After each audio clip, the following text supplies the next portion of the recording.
I, 28, female, got engaged to my boyfriend, 30, male, of 2 years a couple of months ago, and we're supposed to get married in 6 weeks from now. We've already booked the venue of our choice, and my parents have offered to pay for it as well. By the end of this week, we were supposed to send out the invitations, but almost 10 ago, my fiance completely blindsided me by saying that he didn't want my parents at the wedding. That just seemed ridiculous to me because I'm on good terms with my parents. And I'm also their only child, so of course they'd want to attend my wedding. Like, my dad was supposed to walk me down the aisle, for God's sake. I asked him why he'd say something like that, and he confessed that his own parents didn't like mine, which is why they told him to make sure my parents didn't attend. I couldn't understand for the life of me why they'd want such a thing because, as far as I'm concerned, my parents had been nice to his parents, and there was no bad blood between them that I knew of. But then my fiance informed me that a few weeks back, when our families had met for dinner, my parents had apparently been really rude to them and they hadn't liked it. I couldn't imagine my parents being rude to anyone, let alone my fiance's parents, and I told him that I couldn't believe what he was saying because it seemed really unlikely. We got into a massive argument about it, and I told him that I wouldn't invite my parents, but then we'd have to have a separate ceremony for them exclusively. He told me he'd think about it, but honestly, I wasn't going to let that happen. I was just bluffing and wanted to be petty, so the very next day, I sent the bill of the venue to my fiance's parents. Because obviously, if my parents weren't invited to my wedding, then I wouldn't let them pay for anything either. Besides, the people who are so insistent on making sure my parents didn't attend should also be paying for things if they want to be involved in the decision making for the wedding. So far, they haven't offered to contribute a single dollar to the wedding, and everything was being paid for by us. My parents had offered to foot the bill for the venue to make it easier for me, but now my fiance's parents could pay for it since they wanted to be involved. And again, this led to another huge fight between me and my fiance that very evening, since his parents had wasted no time in telling him about how insolent I was. He told me that I had no right to force or guilt trip his parents into paying for anything, and I should apologize to them, but I didn't feel sorry for what I'd done. If they had the audacity to demand that my parents don't attend my wedding, then they should have had the guts to foot the bill for the venue as well. It's their son's wedding too. My fiance and I were having a really tough time dealing with all this and kept fighting for 3 days straight. By the end of the third day, I was so emotionally exhausted that I actually wanted to call off the wedding entirely. There really was no point in getting married when we were fighting so much and were barely even talking to each other. But then he apologized to me for everything on the third night and said that we could still work things out as long as we were willing to stick together, and I appreciated that. His apology made me feel a little less resentful, and I thought that this would fix things. He was even willing to admit that his parents were being weird and couldn't justify what they were demanding since it was a big day for both of us, and we deserved to be happy and have our parents present with us. We'd sort of reached a dead end on that conversation and had no idea what to do next that wouldn't inevitably lead to more drama, so we decided to give it some time. We also decided to avoid fighting over this because that was clearly not helping the situation at hand. I believe that his apology was sincere and didn't feel as angry after, but I was an idiot and should have known that he wouldn't tolerate me trying to insult his parents at any cost. Last night, my fiance informed me that he'd canceled the venue that we'd booked and had decided that we'd have the wedding in our backyard instead. And now that there was no venue to pay for, we didn't need to have my parents at the wedding at all. I was dumbstruck because of several reasons and didn't know where to start. The biggest reason was that I could hardly believe that after being so apologetic for these past few days, he'd suddenly pulled 180 and had gone behind my back and cancelled the venue that we decided upon together without even consulting with me first. And he also believed that my parents paying for the venue was the only reason I wanted them to attend my wedding. I mean, truly, that's the most idiotic thing I've ever heard. Besides, the most fundamental issue with getting married in our backyard was the fact that it just wasn't big enough, and I don't think our landlady would approve of it either. I ended up snapping at him, and yeah, you guessed it, there was another massive argument, but I guess that was the last since there was no turning back from what he did. I told him that I couldn't give less of a damn about what his parents liked, and I didn't need their permission to invite my parents, and that if he didn't make things right, then I was afraid I'd have to cancel the wedding altogether. He didn't seem too fazed by that, and even said that I could go ahead and cancel everything since, after what I'd done, he didn't feel like getting married anyway and had only waited around to get back at me for insulting his parents. The venue had taken a week to confirm the cancellation, and so he'd been waiting around just for that. These past few days had been nothing but an act, and I'd fallen for it. He'd intended for me to get pissed off and call off the wedding, and that was his revenge. All because I'd sent the bill of the venue to his parents. I was devastated that he'd do this to me because that was 2 whole years of my life completely wasted. I packed up my stuff and left that house within an hour or so and landed at my parents' place. I was sobbing really hard because even while I was leaving, he'd made no attempt to stop me and didn't even look like he cared about what was happening. It took me a while to calm down and explain to my parents what was going on because they had no clue, since I hadn't really told them anything. Once I'd finally explained the situation to them, they seemed really upset. They seemed pissed off as well, and I'm sure if I hadn't been in such a state, they would have called my fiance up and given him a piece of their mind because what he'd done was truly messed up. I don't know why he couldn't just call the wedding off and break up with me the day I sent that bill to his parents if he was that angry. He could have just done so without dragging it all out and making a total fool out of me during these past few weeks.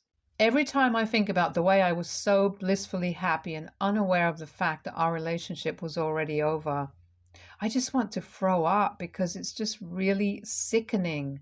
I haven't been able to bring myself to eat anything since last night, and neither did I get to sleep properly because I just keep wondering if this could have been avoided. I still do love my fiance, even though I'm trying really hard not to. But I was with him for 2 years, so it's obviously not that easy to just let go overnight. I don't know if I should blame myself for what happened or not either, and honestly have absolutely no idea if this was actually my fault.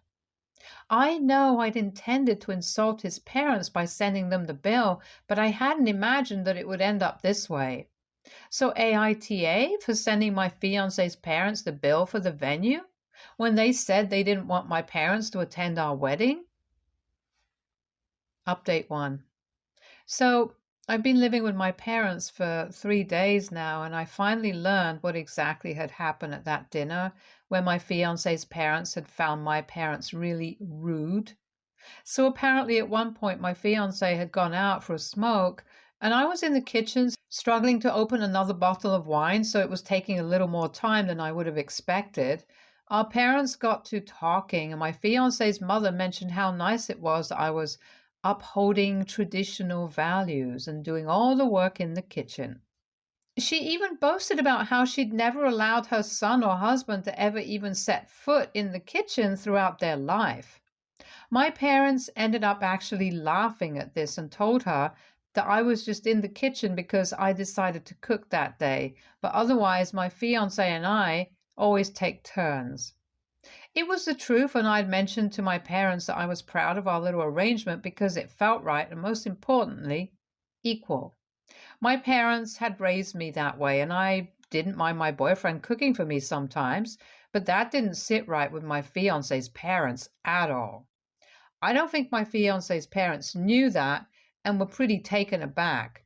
They tried to tell my parents that they must be mistaken, but my parents insisted that it was true. And if it wasn't, then they'd be really disappointed because they wouldn't want me to take up all the responsibility of household chores and cooking meals alongside a full-time job just because I was a woman. They said that they had different beliefs and would prefer a more balanced marriage where my fiance and I were equals. When my parents said that, my fiance's parents made a face and refused to say anything more. My parents had realized then that they'd been offended by what they'd said, but hadn't thought it was a big enough deal to talk about and spoil my relationship with them before it even began, since at the end of the day, I was marrying my fiance and not his parents. So as long as he was on board with our values, it didn't matter what his parents believed. But now, my parents knew that they'd been wrong and apologized to me for not telling me about this earlier. They'd messed up big time, but honestly, I don't blame them for anything. They were just trying to keep things peaceful, but unfortunately, it happened to backfire. And I don't think them telling me about this earlier would have made much of a difference. If anything, it probably would have been me breaking things off with my fiance even earlier, since his parents sounded pretty sexist and I didn't want to get married into a family like that.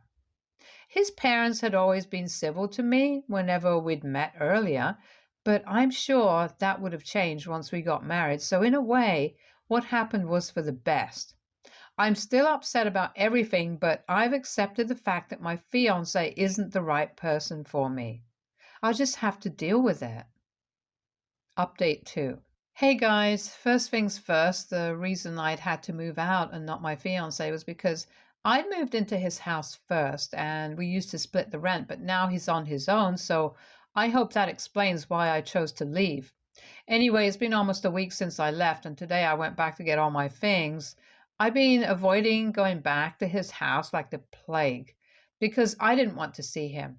He hadn't contacted me since that last fight, and I'd given up any hope of reconciliation. But I needed my things back, so I finally went back today. He didn't seem to care when I showed up with a bunch of empty boxes and didn't say a word to me the entire time that I was there. I felt awful that he'd refused to even acknowledge my presence, but then there wasn't much that I could do to make him take notice of me. I packed my things in silence and took them back to my car all by myself. I didn't ask him for help either because I didn't want to talk to him unless he spoke first. After an hour or so, I was finally done and was really tired as well, so I just wanted to go back to my new home, my parents' place, and unwind.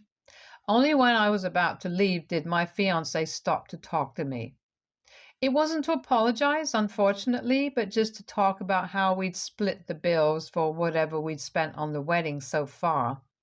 Fortunately, it wasn't a lot, since there were still several weeks to go, so we decided to split the amount. He'd already calculated it, and I told him that I'd send him the check by the end of this week itself. It was a short and curt conversation, and we didn't beat about the bush. He then wished me luck for the future, which was kind of surprising for me, but I wished him the same and then left.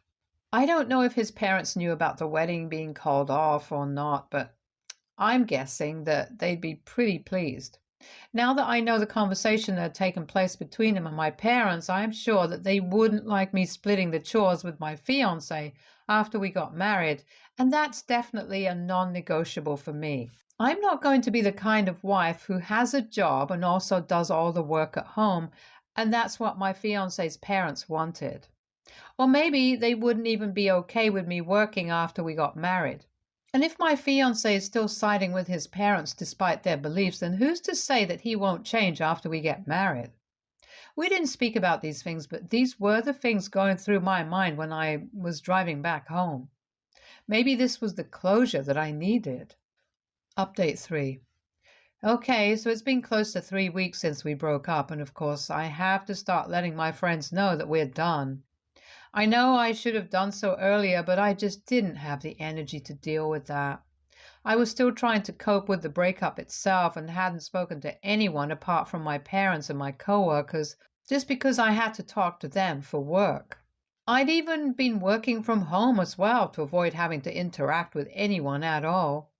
I don't know if what I'd done was right or not, but I did what I had to. Anyway, last night I finally got back to all the texts from our friends that had been piling up. My ex-fiance and I had been to the same college but hadn't been friends back then and only got to know each other a few years ago through social media. We did share a couple of mutual friends though, and one of them happened to be my closest friend. I told all my friends the short version of the story that there were irreconcilable differences, due to which we had to part ways. I used the most formal terms I knew because I didn't want to seem vulnerable in the slightest, lol. But this friend of mine is the only person I trusted enough, and so I ended up telling her about the whole situation. She knew everything about the conversation that our parents had had and how my fiance had cancelled the booking of the venue just to get back at me. And she was shocked that he was capable of things like these because he had the reputation of being quite the gentleman, and these didn't seem like gentlemanly qualities at all. It felt good to let it all out to a friend because while my parents would support me no matter what, now I knew that I was certainly not in the wrong because then my friend would have told me. The problem now is that my ex is accusing me of trying to ruin his reputation among his friends because my friend told her boyfriend, and now neither of them is speaking to him because of what he'd done. I don't understand how this is my fault because I just shared my side of the story with a friend. I didn't intend on making him look bad, but he'd said and done things that inevitably portrayed him in a bad light, so I don't really think that this is my fault.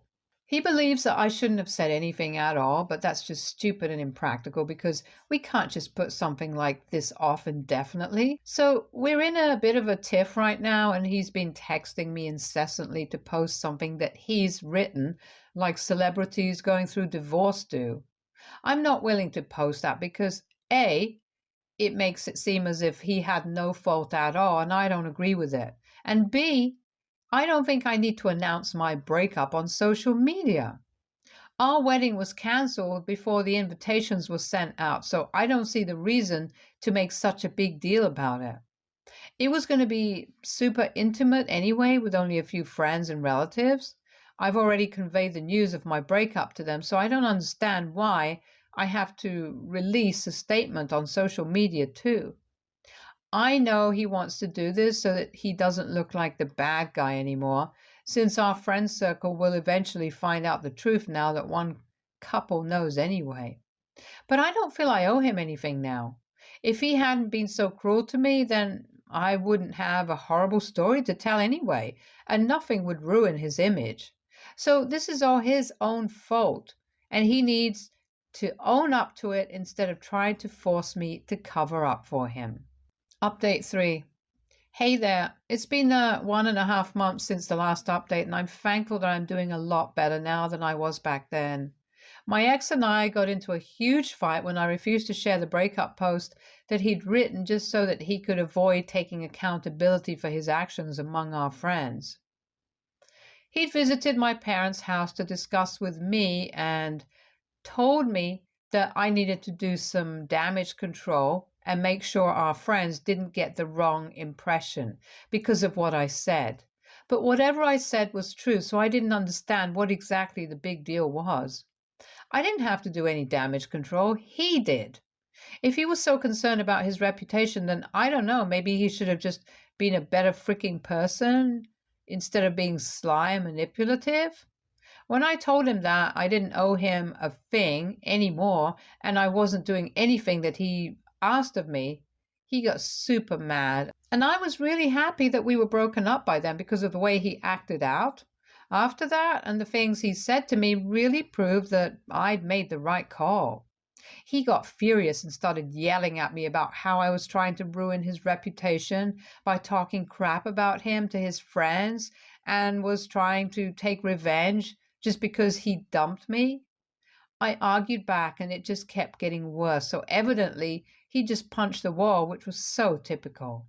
It didn't scare me in the least, but I told him that this was destruction of property and he had to pay for it. I also called the cops and reported him, and his parents had to bail him out. Things got pretty heated up after that, since once his parents realized that I'd involved the cops, they started doing everything in their power to make me look like the bad guy. That very night, his parents sent me an email saying that they would make sure I landed up in prison for the way I was trying to harass their son. His mom even started a GoFundMe so they could file a defamation lawsuit against me for talking crap about my ex, even though I'd only spoken the truth. No more, no less. They could afford the cost of it, but they were too stingy, and most importantly, they didn't intend on filing the lawsuit at all. They just wanted the attention and wanted people to talk about how I was the worst, so their own son would look like a saint. That's all. I was lucky that our friends came together in my support and shut that down pretty quickly. I'd blocked my ex and his parents on all platforms, so I didn't know what they were getting up to behind my back. I had to rely on our friends to keep me up to date, and apparently there was a lot of effort from their end to make me look like someone who was trying to ruin my ex's relationship with his parents somehow. I didn't understand what exactly they hoped to achieve because honestly, if they'd stayed quiet about this whole thing instead of lashing out like this, then my ex would have probably lost fewer friends. He and his parents continued to post stuff against me, but I didn't care to respond until he made a post about how my parents had raised me to be a lazy narcissist with absolutely no values. That was the last straw for me, since he had literally no right to insult my parents again and again. I was not going to tolerate this level of disrespect under any circumstances, and couldn't ignore them any longer. So I unblocked him and called him up. I told him that he could either take all those posts down or I'd make sure to take legal action against him. And unlike his parents, I wasn't bluffing. He tried to fight back and seemed unfazed, but I could tell from his voice that he was scared, so he did eventually end up taking that post down along with all others. I guess after this last run-in with the law, he didn't want any more trouble, so good for him. That was 2 weeks back, and we haven't talked since then. So I'm hoping to finally move on with my life now. Stay tuned for more stories from our girl relationships.